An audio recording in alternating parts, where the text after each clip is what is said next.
Kilala mo yun, si Larry Gadon. Opo, to. Pinadala lang naman sa akin eh. Opo. Pinadala sa akin.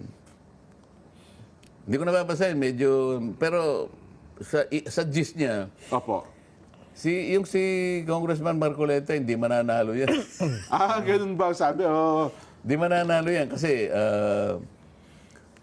kung ibig niya kasing sabihin, akala niya siguro, wala na ako sa panig ni Pangulong Bongbong Marcos. Okay, opo. Hindi ko nga alam kung bakit niya sinabi yun.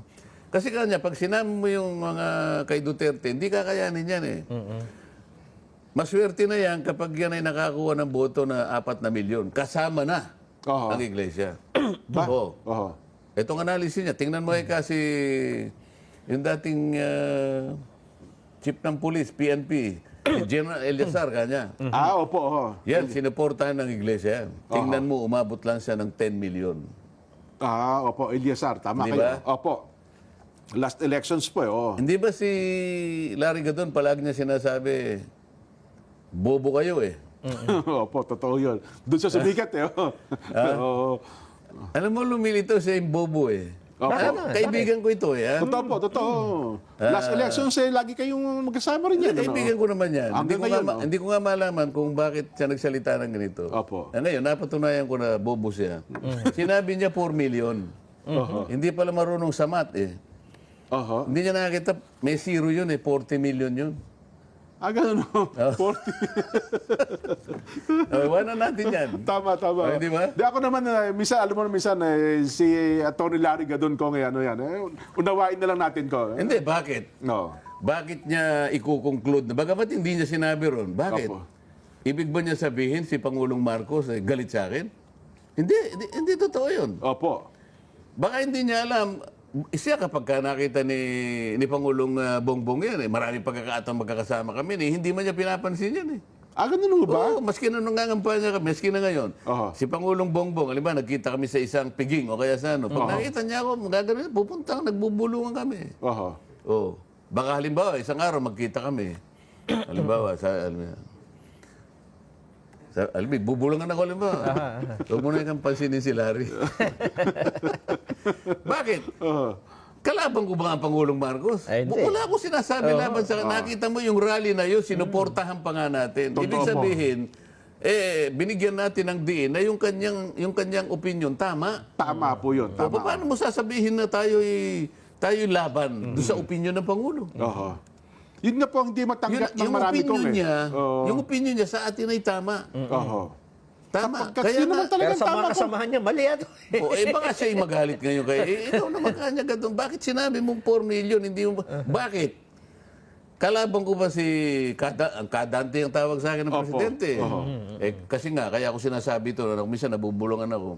Nung magkita kami sa Papi, yung kanilang anniversary. Po yung mga yung publishers. Ang sabi niya, nakita niya ako sa audience. Kadante is here. The defender of congressional traditions. Yes. Alam mo, Kadante, kanya, pinapanood kita. At masaya ako pag napapanood kita. Bakit sasabihin ngayon ni Larry Gadon na tapos nung ako'y bumaba, binulungan na naman niya ako.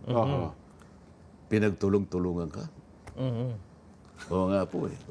Mga ganyan lang naman ang dyan. Totoo. Ang iba kasi kung pinipersonal, kung kumot hindi kayo kasang-ayon ng kanila, akala nila, kaaway na kayo ng mga taong kanilang pinaglilingkuran. Baka magtaka siya.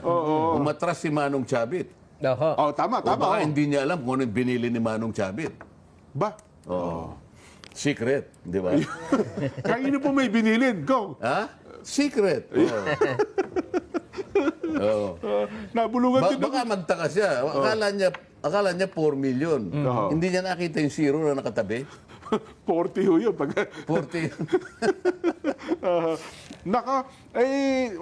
Dito siguro mauunawaan na ng ating mga kabayan ko. Kasi yung, aywan ko ba, meron ho pa rin mga well, kakaunti na lang naman ko. Konti na lang. Itong mga bumabanggit na pumupuna. Hindi mo talaga mauubos yan. Totoo, we cannot please everybody. Eka nga, no? Ha? Di ba? Opo. Pero sagutin na rin natin ko, baka para at least may tama naman yung ilang mga followers nila. Sabi nila, akala pa namin walang bahid ng politika. Bakit nagsalita si Kong Dante dyan sa inyong pag-itipon na yan, prayer rally, di ba politiko si Kong Dante? Ganun ho ang kanilang insinuasyon, Kong. Paano ba natin sasagutin yung punto nilang yon? Then, siguro hindi nila napakinggan kung paano ako inintroduce. Yan, tama po. Sana maging sensitive sila. O, sana pinakinggan nilang mabuti. Doon po kanya, doon sa kawalan ng rule of law, ay ipapaliwanag po ng ating kapatid na abogado. Yan. Si Ka Edwin Sabala po yan, Kong. Si kapatid na Dante Marcoleta. Diyan ang partisipasyon ko doon, hindi bilang congressman. Opo. Nandun ako sa tawag ng pamamahala Opo. ng pagkakaisa. Naatasan ako na ipaliwanag ko yung parte na kung saan nagkakaroon ng hindi pagkakaunawaan sa mga proseso tungkol sa rublo sa batas. Oho. Iaambag ko yung aking nalalaman tungkol doon.